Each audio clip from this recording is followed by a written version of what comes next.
Pernahkah kamu berpikir, kenapa sih suara rem truk atau bus itu bunyinya khas banget, beda total sama rem motor kita, padahal fungsinya sama-sama buat berhenti. Nah, di video kali ini, kita akan bongkar tuntas perbedaan fundamental antara sistem pengereman di sepeda motor kesayangan kita dengan sistem pengereman monster jalanan seperti truk dan bus. Bukan cuma soal ukuran, tapi teknologinya beda jauh. Oke, kita mulai dari yang paling akrab dulu, yaitu rem sepeda motor. Mayoritas motor modern, baik di depan maupun belakang, menggunakan sistem rem hidrolik, entah itu jenis cakram ataupun tromol. Gimana cara kerjanya? Sederhana, saat kita menekan tuas rem di tangan atau menginjak pedal rem di kaki, kita sebenarnya menekan piston kecil di dalam master silinder. Tekanan ini diteruskan melalui cairan fluida atau minyak rem ke kaliper, yang kemudian menjepit cakram atau mendorong kampas di dalam tromol.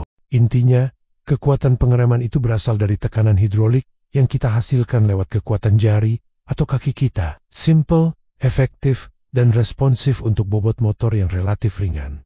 Sekarang, mari kita pindah ke dunia kendaraan berat. Disinilah perbedaannya jadi sangat drastis. Bisakah kamu bayangkan mengerem truk seberat puluhan ton hanya dengan kekuatan kaki seperti di motor? Tentu saja tidak mungkin. Makanya, truk dan bus tidak menggunakan sistem hidrolik, melainkan sistem rem udara atau yang lebih dikenal dengan sebutan Astoris, Air Brake System Astoris, atau rem pneumatik. Jadi, alih-alih minyak rem, sistem ini menggunakan udara bertekanan tinggi sebagai sumber tenaga utamanya. Di dalam truk, ada komponen vital bernama kompresor udara yang terus-menerus memompa udara ke dalam tangki-tangki khusus. Saat sopir menginjak pedal rem, ia tidak langsung menekan fluida. Pedal itu hanya berfungsi sebagai katup yang membuka jalur agar udara bertekanan super tinggi dari tangki melesat ke ruang rem di setiap roda, mendorong tuas dan kampas rem dengan kekuatan yang luar biasa besar. Itulah kenapa kita sering dengar suara ses saat truk mengerem.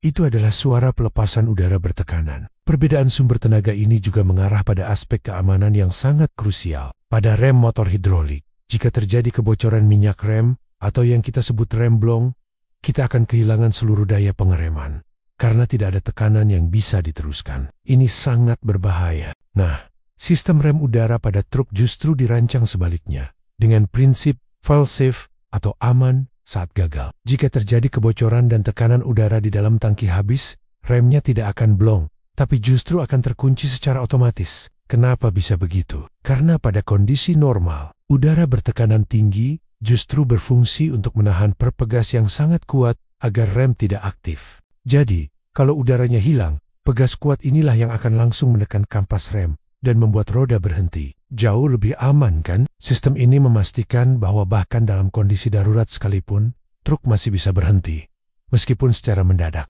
Selain rem utama, kendaraan berat juga sering dilengkapi sistem rem tambahan seperti exhaust brake Astoris yang menutup jalur gas buang untuk menciptakan pengereman mesin, atau retarder yang menggunakan prinsip hidrolik atau elektromagnetik untuk memperlambat laju kendaraan, terutama saat melewati turunan panjang. Ini sangat membantu mengurangi beban kerja rem utama agar tidak cepat panas dan aus. Jadi, kesimpulannya jelas. Rem motor mengandalkan kekuatan fisik pengendara yang diperkuat oleh sistem hidrolik, sedangkan rem kendaraan berat menggunakan kekuatan masif dari udara bertekanan yang diatur oleh pengemudi. Perbedaan ini bukan hanya soal teknologi, tapi juga sebuah solusi jenius untuk mengatasi perbedaan bobot dan memastikan keamanan di level yang berbeda. Nah, sekarang giliran kamu. Apakah kamu punya pengalaman unik atau cerita menarik seputar rem angin pada truk atau bus? Mungkin kamu seorang sopir atau pernah merasakan langsung bagaimana rem ini bekerja. Tulis pengalamanmu di kolom komentar ya. Jangan lupa untuk subscribe channel ini